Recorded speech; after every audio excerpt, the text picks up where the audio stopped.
देखिए कुछ लाइव तस्वीरें मिल रही हैं। सुभाष चंद्र बोस जी की जयंती पर वर्चुअल कार्यक्रम चल रहा है। वीसी से मुख्यमंत्री अशोक गहलोत कार्यक्रम में जुड़े हैं और कार्यक्रम में मंत्री बीडी कल्ला भी शामिल हो रहे हैं। तस्वीरें आपकी टीवी स्क्रीन पर।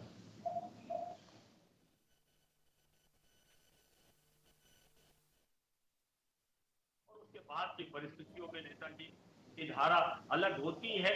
बाद में रास बिहारी में उसके द्वारा बनाई गई आजाद हिंद फौज को जब वो जर्मनी से जापान आते हैं तो वहां वो टेक ओवर करते हैं और फिर उस फौज के माध्यम से वो लड़ाई लड़ते हैं। लेकिन वो फौज भी जगह नहीं थी तो रंगून से अपने रेडियो ब्रॉडकास्ट में गांधी जी को फादर ऑफ नेशन तो नेताजी ने ही कहा था। आज बहुतों को आपत्ति होती है कि कोई एक व्यक्ति राष्ट्र का पिता कैसे हो सकता है, लेकिन हमारे काशी विद्यापीठ ने या गुजरात विद्यापीठ ने तो खिताब नहीं दिया था।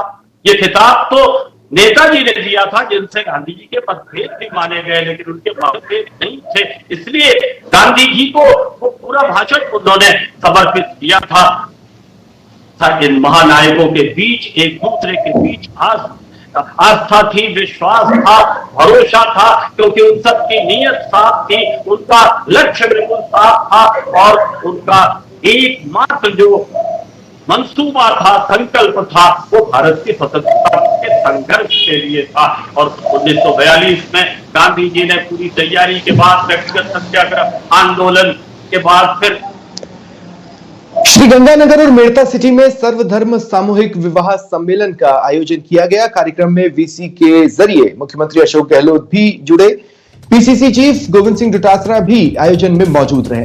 सम्मेलन में श्रीगंगानगर में 71 और मेड़ता सिटी में 51 जोड़ों का विवाह कराया गया।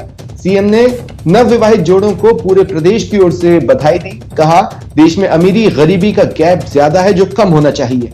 वहीं पीसीसी चीफ डोटासरा ने कहा कि ऐसे आयोजनों को बढ़ावा देने से समाज में अच्छा संदेश जाएगा और बजट में भी इसे लेकर प्रावधान करना चाहिए।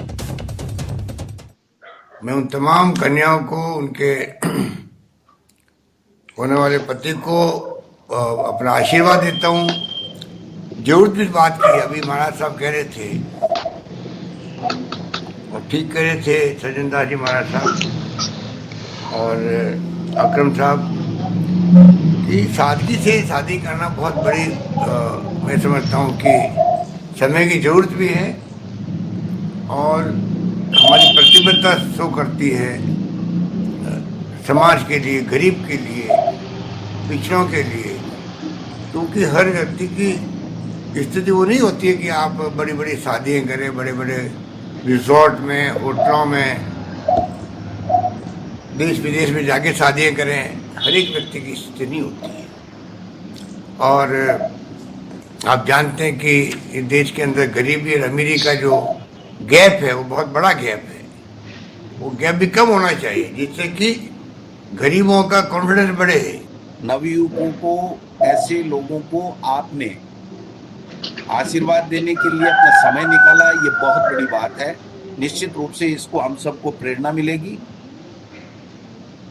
समय की आवश्यकता भी है, क्योंकि समय की आवश्यकता इसलिए कि कोरोना जैसी वैश्विक महामारी और इसमें सरकार पूरे प्रयास कर रही है, लेकिन फिर भी ये महामारी रुकने का नाम नहीं ले रही है।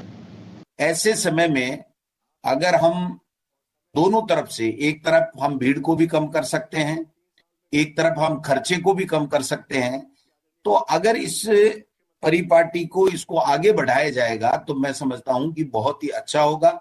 एक समाज में फिलहाल इतना ही। नमस्कार।